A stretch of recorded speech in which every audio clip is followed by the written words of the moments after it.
আলহামদুলিল্লাহ। আসসালাতু ওয়াসসালামু আলাইকা আলা রাসূলিল কারীম ওয়া আলা আলিহি ওয়া সাহবিহি আজমাইন। প্রিয় ইবতিদায়ী দ্বিতীয় শ্রেণীর শিক্ষার্থীরা, আজকে আমরা আপনাদের পাঠ্যবইয়ের ৩১ নম্বর পৃষ্ঠা ৯ নম্বর পাঠ, এখানে যে কবিতাটি দেওয়া আছে সেই কবিতাটি পাঠ করব ইনশাআল্লাহ। কবিতাটির নাম বিসমিল্লাহ। বিসমিল্লাহ মানে আল্লাহর নামে শুরু করা। তো কবিতাটা একটু যদি পড়ার চেষ্টা করি। বিসমিল্লাহ বিসমিল্লাহ আহলা কালামিন তাআল্লামনা, আমরা মধুর বাণী শিখেছি। আহলা মানে মধু, কালাম মানে বাণী বা বাক্য, তাআল্লামনা আমরা শিখেছি।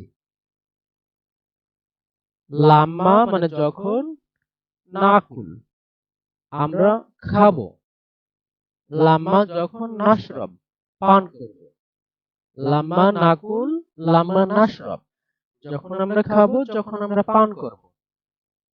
লাজেম কালিমা বিসমিল্লাহ, তখন আমরা অবশ্যই বিসমিল্লাহ বলবো। লাজেম মানে গুরুত্বপূর্ণ বা এখানে বোঝানো হচ্ছে অবশ্যই, আর কালিমা মানেই তো বাক্য।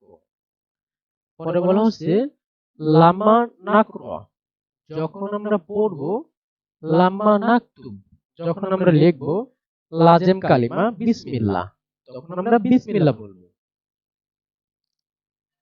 লাম্মা যখন নাজি আমরা দৌড়াবো, লাম্মা নাল আব যখন আমরা খেলবো, লাজেম কালিমা বিসমিল্লাহ, তখন অবশ্যই আমরা বিসমিল্লাহ বলবো। বিসমিল্লাহ বিসমিল্লাহ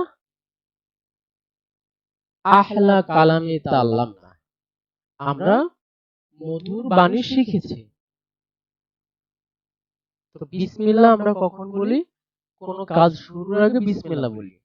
তো কবিতাটিতে বলা হচ্ছে যখন আমরা পান করব, যখন আমরা খেলবো, যখন আমরা পড়বো, যখন আমরা লিখবো, যখন আমরা দৌড়াবো, আমরা খেলবো, সব কিছু শুরুতে আমরা কি বলবো? বিসমিল্লাহ বলবো।